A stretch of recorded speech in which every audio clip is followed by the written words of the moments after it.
Mendengarkan sepenuh hati, harga mati. Renungan diinspirasi dari bacaan Injil Matius, bab 13, ayat 1 sampai 9. Pada hari itu, keluarlah Yesus dari rumah itu dan duduk di tepi danau. Maka datanglah orang banyak berbondong-bondong, lalu mengerumuni dia, sehingga ia naik ke perahu dan duduk di situ.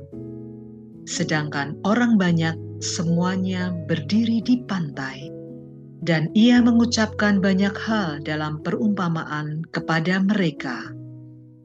Katanya, adalah seorang penabur keluar untuk menabur.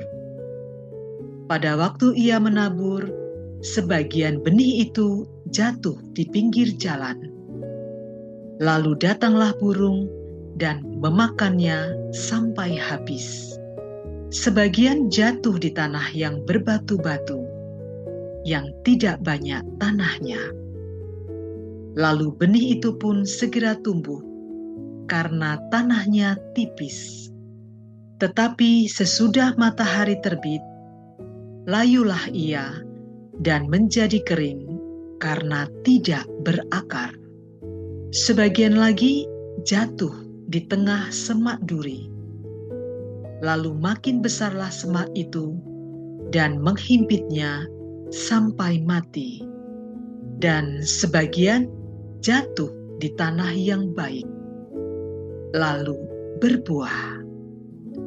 Ada yang 100 kali lipat, ada yang 60 kali lipat, ada yang 30 kali lipat. Siapa bertelinga, hendaklah ia mendengar. Demikianlah sabda Tuhan. Terpujilah Kristus. Setiap Selasa malam, saya berkesempatan membantu dalam penyelenggaraan webinar Spiritualitas Ignatian. Dalam webinar itu, banyak peserta yang mendengarkan dan menyimak dengan sungguh. Namun, ada juga yang mengikuti sambil melakukan kegiatan lain. Ada pula yang asik dengan pikirannya sendiri. Tingkah para peserta yang tidak mendengarkan dengan baik mengakibatkan mereka gagal paham dengan apa yang diajarkan oleh narasumbernya.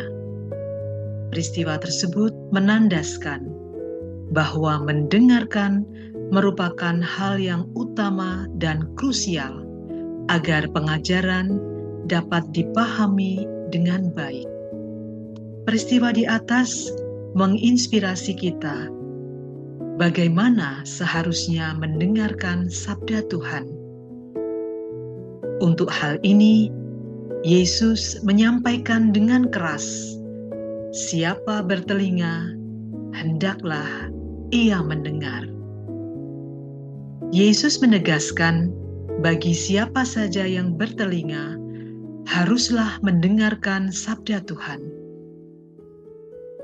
Langkah pertama adalah mendengarkan sepenuh hati Sang Sabda untuk mengetahui dan memahami kehendak Allah. Kemudian, benih, yaitu sabda, akan tertanam di tanah hati yang baik dan akan berbuah. Pendeknya, benih sabda yang masuk dalam hati akan menghasilkan buah sebanyak ukuran pemahaman masing-masing pendengarnya. Yesus mengingatkan kepada kita, mengapa banyak orang yang mendengar sabda Tuhan tidak menghasilkan buah. Ini terjadi karena orang yang mendengar sabda Tuhan tidak menangkapnya dengan hati, tidak membuatnya berakar mendalam, sehingga mati pada saat menghadapi kesulitan dan kecemasan hidup sehari-hari, atau karena nafsu serakah akan harta. Benih sabda mati dan tidak menghasilkan iman yang berakar kuat.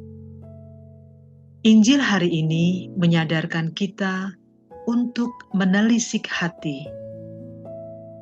Apakah hidup, pikiran, dan hati kita merupakan tanah yang subur, berbatu, atau dihimpit semak duri, atau tanah pinggir jalan? Jika termasuk tanah subur, sudahkah berbuah limpah? Tuhan sudah menabur benih baik. Kini saatnya berbenah diri, supaya sabda Tuhan tidak lewat begitu saja, namun harus tertanam dalam pikiran dan menitis dalam hati, sehingga benih sabda yang ditabur tercermin dalam laku dan hidup keseharian kita.